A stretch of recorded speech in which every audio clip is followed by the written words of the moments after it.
Hello friends, welcome to I exam B. I am Sushil Ragade, ex manager Reserve Bank of India. और आप सभी को पता है आरबीआई असिस्टेंट का जो प्रिलिमिनरी एग्ज़ाम है वो 26 और 27 मार्च को हो चुका है। बहुत सारे स्टूडेंट्स ने मुझे मैसेज किया है कि सर एक्सपेक्टेड कट ऑफ कितना हो सकता है बताइए। एक्चुअली यहाँ पर कट ऑफ निकालना बहुत मुश्किल है क्योंकि ये ऑफिस वाइज रिक्रूटमेंट होता है और यहाँ पर मल्टीपल शिफ्ट में एग्ज़ाम हुआ था। नियर अबाउट 6 शिफ्ट में ये एग्ज़ाम हुआ था। कुछ शिफ्ट जो थी वो काफ़ी डिफ़िकल्ट थी, कुछ शिफ्ट नॉर्मल थी, कुछ इजी थी। तो इसलिए मतलब प्रेडिक्ट करना मुश्किल था, लेकिन स्टूडेंट्स पूछ रहे हैं तो मैं ये थोड़ा रिस्क ले रहा हूँ। और आपको पता है यहाँ पर इतने पब्लिक फोरम में ये बताना रिस्की होता है क्योंकि अगर आपका प्रेडिक्शन गलत आता है तो लोग मतलब कभी कभी क्रिटिसाइज़ करते हैं, बराबर आता है तो हार्डली कोई उसको प्रेज़ करता है। लेकिन ये मुझे लगता है कि मुझे मेरा ये काम है क्योंकि स्टूडेंट को इससे थोड़ा सा अंदाज़ा मतलब लगेगा कि आगे क्या करना है। लेकिन इर्रिस्पेक्टिव ऑफ योर मार्क्स मैं आपको कहूँगा कि आपकी पढ़ाई कंटिन्यू होनी चाहिए क्योंकि आगे काफ़ी सारी एग्ज़ाम्स है। आरबीआई गेट बी का फेज़ 1 एग्ज़ाम है, उसके बाद ईसीजीसी है और सारे लाइंड अप है एग्ज़ाम। एसबीआई का जो क्लर्क का एग्ज़ाम है वो भी लाइंड अप है, पीओ है, आईबीपीएस का पूरा एग्ज़ाम है। तो इसलिए इससे फ़र्क नहीं पड़ना चाहिए, आपका जो पढ़ाई है वो कंटिन्यू रहना चाहिए। मैं आपको बताऊंगा कि कौन से बेसिस पे मैंने ये प्रेडिक्शन किया, ऐसा नहीं है हवा में किया है।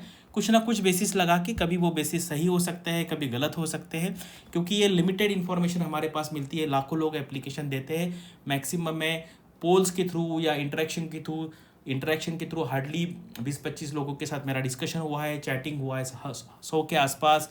पोल्स में कुछ 4-5 हज़ार लोगों ने पार्टिसिपेट किया था एंड कुछ मेरा जजमेंट है, उसके बेस पे देखते हैं ये प्रेडिक्शन कितना सही आता है। तो चलिए, मैंने कौन कौन से बेसिस पे ये प्रेडिक्शन किया है, कुछ उसको बेस होना चाहिए। तो सबसे मेन है पोल्स कंडक्ट किए थे मैंने। तो कोई लोग क्वेश्चन कर सकते हैं कि पोल में लोग सही बताएंगे, गलत बताएंगे, और कोई भी आप पोल ले लिए। पोल ये एक डाउटफुल मीडियम है लेकिन इससे अच्छा दूसरा मीडियम नहीं, ठीक है।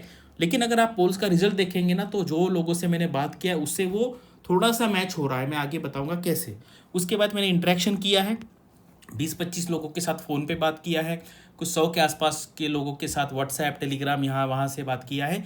और यहाँ पर देखिए, जैसे मान लीजिए लास्ट ईयर किसी कैंडिडेट 99 अटेम्प्ट किए थे, उसको 97 के आसपास मार्क्स मिले थे, और इसी कैंडिडेट ने इस बार 94 से 95 के आसपास अटेम्प्ट किया। तो इससे भी एक अंदाज़ा आता है क्योंकि देखो, अगर आपको कंपैरिजन करना है अलग अलग शिफ्ट में तो कैसे कंपैरिजन होगा। एक ही कैंडिडेट को 6 के 6 एग्जाम देने पड़ेंगे, देन ओनली ही और शी कैन कंपेयर, ठीक है। लेकिन क्या है, इसमें पोल के बेसिस पे मैंने कंपेयर करने का ट्राई किया है और मैंने शिफ्ट वाइज भी कुछ लोगों के साथ बात किया है कि उन्होंने लास्ट ईयर कैसे परफॉर्म किया था और इस साल कैसे परफॉर्म किया। इसके बेसिस पे है, ये सही भी हो सकता है, गलत भी हो सकता है।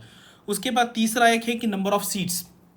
जैसे अगर आप देखेंगे तो मुंबई देखेंगे तो लास्ट ईयर के कंपैरिजन में बस 30-35% ही सीट है या इस बार। तो इसलिए ऐसे कोई ऑफिसेस है जहां पर ड्रास्टिकली इंक्रीज हुआ है या ड्रास्टिकली डिक्रीज हुआ है, उससे भी फर्क पड़ेगा कि कट ऑफ कितना रहेगा। उसके बाद सोशल मीडिया डिस्कशन जो है, लोग डिस्कस करते रहते हैं अलग अलग टेलीग्राम चैनल पे, उससे भी मैंने कुछ इंसाइट्स लिए हैं। एंड फाइनली मुझे क्या लगता है, ये सारा इन्फॉर्मेशन के बेस पे वो ये सारा मिला के, लेकिन फाइनली आपको पता है जब नॉर्मलाइजेशन होता है, नॉर्मलाइजेशन एक बहुत कॉम्प्लिकेटेड प्रोसेस है। कोई स्टैटिस्टिकल टूल्स यहाँ पे यूज़ किए जाते हैं। कुछ कुछ स्टूडेंट्स के मार्क बढ़ते भी हैं, कुछ स्टूडेंट्स के मार्क कम भी होते हैं, और हमें पता नहीं होता है कि किसको वो स्टैंडर्डाइज पकड़ के वो कट ऑफ डिक्लेयर करेंगे, ठीक है। अगर मान लीजिए जो सबसे डिफ़िकल्ट शिफ्ट है उसको अगर वो स्टैंडर्ड मान के बाकी सारे लोगों का मार्क कम करेंगे तो कट ऑफ कम आएगा। सबसे जो ईजी है उसको स्टैंडर्ड पकड़ेंगे और डिफिकल्ट वाले के मार्क्स बढ़ाएंगे तो कट ऑफ बढ़ जाएगा। तो इसलिए ये जो एक्टिविटी, इसको ज़्यादा हमें अहमियत नहीं देनी चाहिए क्योंकि ये सारा मतलब जो गेम है, नॉर्मलाइजेशन का गेम है, हमें पता नहीं वो किस टाइप का नॉर्मलाइजेशन करते हैं। आपने एसएससी में देखा होगा कि 200 में से लोगों को 210 मार्क मिले हैं।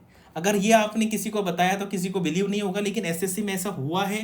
मतलब बहुत मतलब अनाप शनाप मार्क्स लोगों के बढ़ गए, लोगों के कम हो गए। इसलिए ये जो प्रोसेस है, जैसे यूपीएससी करता है कि पूरे ऑल इंडिया लेवल में एक ही एग्ज़ाम और वो भी सिंगल पेपर, तो तब उसमें हम कहते हैं ऑथेंटिक रहता है। अदरवाइज ये मल्टीपल शिफ्ट में हमें पता नहीं वो किस तरीके का नॉर्मलाइजेशन का फॉर्मूला यूज़ करते हैं। चलो अभी आते हैं कट ऑफ प्रेडिक्शन पे। तो ये देखो, ये इतना भी आसान नहीं कि एक नंबर मैंने बता दिया।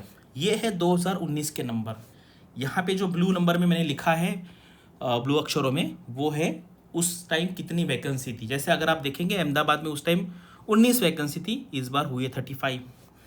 कानपुर लखनऊ में थी 63, इस बार डबल से ज़्यादा हुई है। मुंबई में थी 419, इस बार बहुत कम रह चुकी है उसमें की। सिर्फ 30% बची है।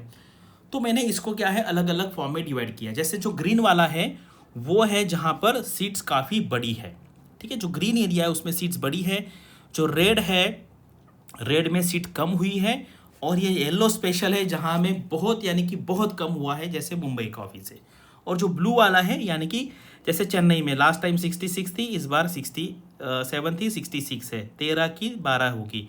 यहाँ पर भुवनेश्वर में 28 की 31 होगी, यानी कि नियर अबाउट सिमिलर सीट है। तो इसके बेसिस पे मैंने जो बनाया है इस साल का जो ग्रीन वाला एरिया है, यानी कि जहाँ पर सीट बड़ी है वहाँ पर कट ऑफ -5 भी जा सकता है, -5 से +1, ठीक है। अगर एग्जाम्पल ले तो अहमदाबाद में कट ऑफ इससे -5 जा सकता है या एट द मैक्स +1 जा सकता है नॉर्मलाइजेशन की वजह से।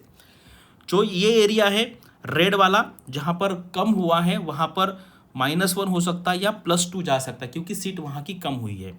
जो ब्लू वाला एरिया है यानी कि लास्ट ईयर जितना ही है वहाँ पर +-1 रहेगा।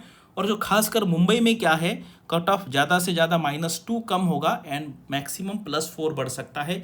ये एक अंदाज़ा है मेरा, जितनी इन्फॉर्मेशन अवेलेबल है उसके बेसिस पे। और आगे जब फाइनल रिजल्ट आएगा तब हम देखते हैं कितने यहाँ पे बराबर आ जाएंगे, कितने गलत आ जाएंगे। उसके बेसिस पे फिर आगे देखते हैं कि कितना मेरा जो परसेप्शन था उसमें फाइनली। देखो बहुत सारा ये जो प्रेडिक्शन है ये अवेलेबल इन्फॉर्मेशन के बेसिस पे, अगर उसमें कोई फॉल्ट होंगे तो फाइनली कट ऑफ जो है वो गलत आ जाएगा। मेरा अगर आप हिस्ट्री देखेंगे तो पकड़िए कि 75% टाइम करेक्ट आया है, 25% टाइम गलत आया है। तो ये बस जो स्टूडेंट पूछते हैं मैं हर एक को बता नहीं सकता पर्सनली, इसलिए मैंने ये वीडियो बना दिया है। और अभी क्या है, ये पोल है, ये 26 मार्क के 4 शिफ्ट में हुआ था। देखो ये जो थर्ड शिफ्ट है ना ये सबसे डिफिकल्ट आई थी। मैंने फ़ोन पे बात करने की बाद भी मुझे यही पता चला। और अगर आप पोल में देखेंगे तो भी ये वही मतलब डेटा बता रहा है कि थर्ड जो शिफ्ट थी वो सबसे डिफिकल्ट थी, क्योंकि मैंने ऐसे स्टूडेंट से बात किया है जिन्होंने लास्ट टाइम उन्होंने 100 आउट ऑफ 100 सॉल्व करके 97 96 के आसपास उनको मार्क्स मिले थे। और इसी बार उनका 4 या 5 क्वेश्चन कम अटेम्प्ट हुआ है, ठीक है। और ये 28-27 तारीख को 2 शिफ्ट में हुआ था, टोटल 6 शिफ्ट थी। और अभी जो मेंस का एग्ज़ाम है वो अभी के इन्फॉर्मेशन के हिसाब से 8 मई को होने वाला है। अगर उसमें कैलेंडर में कोई चेंज होता है तो मैं आपको वो इन्फॉर्म करूँगा। और अभी अगर आपको आरबीआई मेंस के लिए कोई स्पेसिफिक कोर्स ज्वाइन करना है तो एग्जाम भी की तरफ से ये कोर्स हम लाए हैं। 45% इसमें डिस्काउंट अभी चल रहा है। अगर आपको ज्वाइन करना है तो नीचे मैंने डिस्क्रिप्शन में लिंक दिया हुआ है, वो देख सकते हैं आप। प्रीवियस ईयर के क्वेश्चन भी आप हमारे वेबसाइट पे जाके देख सकते हैं। बस इतना ही मुझे बताना था, कट ऑफ कितना हो सकता है, मेंस का डेट क्या है। और आपके जो फ्रेंड्स हैं आप उनको ये वीडियो सेंड कर सकते हैं। Thank you for watching this video and all the best for your studies and upcoming examinations.